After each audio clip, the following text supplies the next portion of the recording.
हाय, मेरा नाम डॉक्टर अनामिका जोशी है। मैं एक आई सर्जन और एक ऑक्यूलोप्लास्टी स्पेशलिस्ट हूँ।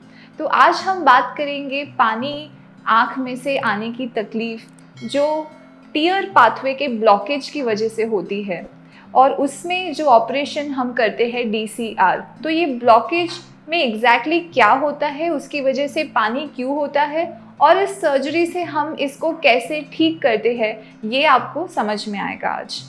पहले आपको समझना पड़ेगा कि जो हमारा नॉर्मल पानी का रास्ता है वो कैसे काम करता है। तो यहाँ पे पहले आप देखिए, ये जैसे हमारी आँख है और ये हमारी नाक है। यहाँ आँख के साइड में से हमारे आंसू जो है बनते हैं, यानी आँख के साइड में से हमारे आंसू जो है बनते हैं, और बन के यहाँ पे आँख के दो छोटे होल होते हैं जो आप देख भी सकते हैं अगर आप गौर से देखें तो ये जो पानी होता है पहले इन दो होल के अंदर जाता है। उसके बाद यहाँ पे एक पानी का रास्ता जो होता है वो शुरू होता है। इस पार्ट को हम कैनालिक्युलस बोलते हैं, और फिर ये पानी की एक थैली होती है। पानी की थैली के बाद ये फाइनल पानी का रास्ता होता है। नॉर्मली क्या होता है कि पानी यहाँ से बनता है, ये दोनों जगहों से जाके और फिर नीचे नाक में या गले में चले जाता है। लेकिन अगर किसी को यहाँ पे ब्लॉकेज है या इधर कहीं पे भी इधर ब्लॉकेज है, तो ये जो पानी का है ये पानी यहाँ तक जाके वापस आ जाता है और आँख से बाहर आने लगता है। यहाँ से जाके वापस आके आँख से बाहर आने लगता है। ये ब्लॉकेज कहीं पे भी हो सकता है, इधर हो सकता है, इधर हो सकता है, इधर हो सकता है, और उसके अलग अलग सल्यूशन होते हैं। यहाँ पे जो ब्लॉकेज होता है ये सबसे कॉमन, सबसे most common cause of blockage होता है, जिसको हम बोलते हैं NLDO, यानी नेज़ोलैक्रिमल डक्ट ऑब्स्ट्रक्शन। यानी कि ये वाला हिस्सा जो होता है वो बंद हो जाता है, जिसकी वजह से पानी अंदर ड्रेन करने की जगह आँख से बाहर निकलते रहता है। इसकी एक और प्रॉब्लम होती है कि पानी इधर भी बहुत इकट्ठा होने लगता है। पानी की थैली में कहीं पे भी पानी इधर इकट्ठा होता है तो वहाँ पे इन्फेक्शन होने के चांसेस बहुत बढ़ जाते हैं, और इसीलिए ऐसे पेशेंट जिनमें यहाँ पे ब्लॉकेज है, हम देखते हैं कि उनको बार बार इधर पानी की थैली के एरिया में ब्लॉकेज इन्फेक्शंस होते रहते हैं। वो इन्फेक्शन आँख में स्प्रेड होके आँख को भी बहुत ही हार्म कर सकते हैं। तो इसीलिए इस बीमारी को ठीक करना ज़रूरी है। कोई भी ब्लॉकेज खाली दवा से ठीक हो जाए ऐसा नहीं होता, क्योंकि वो एक एनाटॉमिकल ब्लॉकेज है। अगर कहीं रास्ता बंद है तो आप दवा देके उस रास्ते को खोल नहीं सकते। उसको खोलने के लिए आपको सर्जरी करनी पड़ती है। तो उस सर्जरी का नाम है DCR, यानी कि डैक्रियोसिस्टोराइनोस्टोमी। अगर साधारण सी भाषा में बोलूँ तो कि हम एक नया रास्ता बना रहे हैं।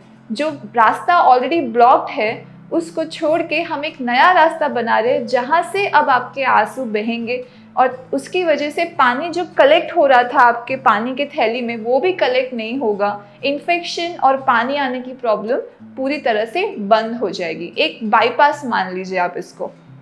तो उस ऑपरेशन में हम करते क्या है कि ये जो पानी की थैली है उधर से हम एक नया रास्ता बनाते हैं। अब जो ये पानी है वो इधर से नए रास्ते से होके नाक में चला जाता है। तो ये है जो हम बेसिकली इस ऑपरेशन में करते हैं।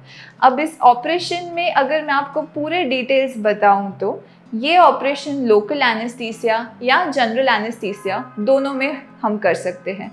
जो लोग थोड़े ज़्यादा पेन सेंसिटिव होते हैं, बिल्कुल भी दर्द बर्दाश्त नहीं कर सकते, उनके लिए हम जनरल एनेस्थीसिया प्रेफर करते हैं, या बच्चों में अगर कर रहे हैं तो जनरल एनेस्थीसिया प्रेफर करते हैं।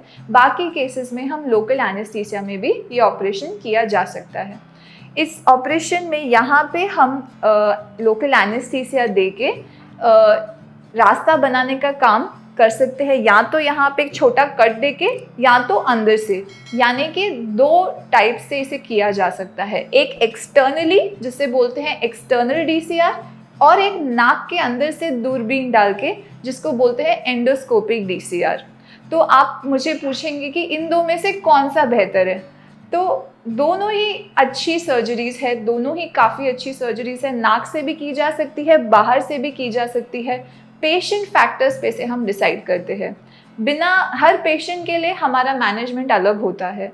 हम ये जनरलाइज स्टेटमेंट नहीं दे सकते कि अंदर से ही करना चाहिए, बाहर से ही करना चाहिए। हर पेशेंट के केस में क्या उनके फैक्टर्स है, उनकी नाक का एनाटॉमी कैसा है, उनकी नाक अंदर से कैसी है, बहुत सारे फैक्टर्स से हम ये डिसाइड करते हैं। और पेशेंट को क्या चाहिए, वो सारी चीज़ों से हम डिसाइड करते हैं। तो दोनों ही सर्जरीज काफ़ी अच्छी है। और हम यहाँ पे दोनों ही एंडोस्कोपिक और एक्सटर्नल दोनों करते हैं।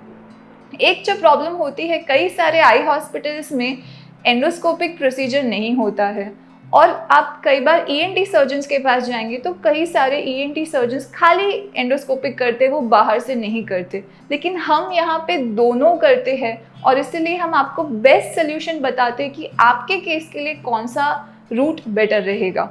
लेकिन अल्टीमेटली दोनों तरीके से करें तो भी सर्जरी हम यही कर रहे हैं कि हम एक बाईपास रास्ता बना रहे हैं। तो इस सर्जरी में शुरू के 1 या 2 दिन आपको बेड रेस्ट लेना पड़ सकता है। सर्जरी तकरीबन 1 घंटे की होती है। सर्जरी के बाद 2-3 घंटे रेस्ट करके आप घर जा सकते हैं।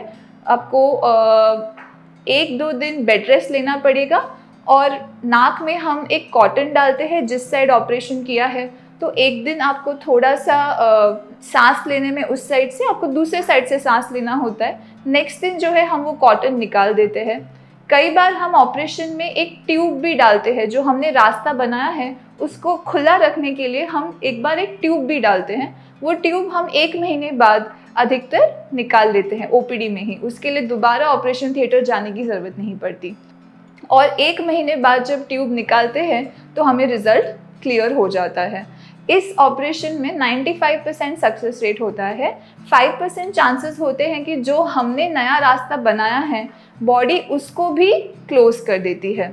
अगर आप पूछेंगे कि ये आखिर ये प्रॉब्लम होती क्यों है, मतलब इसके रीजंस क्यों है, ये ब्लॉकेज क्यों होता है, तो अधिकतर इसका कुछ बहुत कॉन्क्रीट आंसर नहीं है। ये प्रॉब्लम हमने देखी है ज़्यादातर मिडिल एज फीमेल्स में हमको ज़्यादा कॉमनली दिखती है, लेकिन दूसरे मेल्स में भी ये हो सकता है, बच्चों में भी हो सकता है, कोई भी एज ग्रुप में भी ये हो सकता है, बट मिडिल एज फीमेल में हम ज़्यादा देखते हैं ये प्रॉब्लम। फिर दूसरी होता है कि जिनका जो नाक का जो सेप्टम है, यानी कि नाक जिनकी थोड़ी सी अंदर से टेढ़ी होती है, बाहर से कुछ पता नहीं चलता, आप नहीं बता सकते किसी को देख के, लेकिन उनकी अंदर से जो नाक का सेप्टम है वो एक साइड पे हो तो उनको ज़्यादा प्रेडिलेक्शन होता है।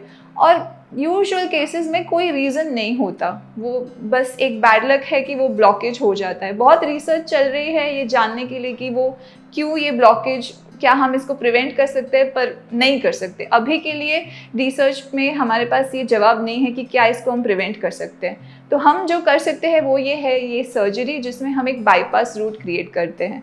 तो इस सर्जरी का काफ़ी अच्छा सक्सेस रेट है।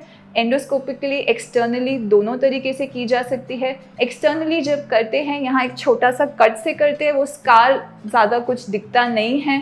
3 मंथ्स पे पता ही नहीं चलेगा आपको कि कुछ कट भी है वहाँ पे। और इस सर्जरी का काफ़ी अच्छा सक्सेस रेट होता है। अगर आप ये सर्जरी डिले करते हैं या आप ये सर्जरी नहीं करवाते तो आपको यहाँ पे बार बार इन्फेक्शंस आने के चांसेस होते हैं। वो इन्फेक्शन आँख में भी स्प्रेड हो सकते हैं, कई बार बहुत रेयरली आँख की रोशनी को भी इफ़ेक्ट कर सकते हैं। इस ऑपरेशन में क्या कोई रिस्क है? तो हर ऑपरेशन में एक थोड़ा जनरल रिस्क होता है। अगर आप एक टैबलेट डोलो भी ले तो उसमें भी रिस्क होता है, तो वो जनरल रिस्क होता है उस ऑपरेशन में। बट इस ऑपरेशन में आपके आँख के विजन को या आँख की रोशनी, इस सब को कोई रिस्क नहीं है, क्योंकि ये दूर है, आँख के अंदर को हम टच भी नहीं कर रहे, हम पानी के रास्ते की जगह पे कर रहे हैं। इसलिए आँख की रोशनी को या आँख के किसी भी फंक्शन को इस ऑपरेशन में रिस्क नहीं होता है, अगर आप एक ट्रेन्ड ऑक्यूलोप्लास्टी सर्जन से ये सर्जरी करवा रहे हैं तो। इसके अलावा आप सर्जरी के 1-2 दिन बाद आप आराम से अपना रूटीन एक्टिविटी स्टार्ट कर सकते हैं। हल्की सी वहाँ सूजन रह सकती है, जो 2 हफ्ते में पूरी सूजन चली जाती है। अगर बाहर के रूट से किया है तो छोटे से टाँके आते हैं, वो अपने आप ही सेल्फ अब्जॉर्बेबल होते हैं। एंडोस्कोपिक रूट में टाँके भी नहीं आते और बाहर से स्कार भी नहीं आता है।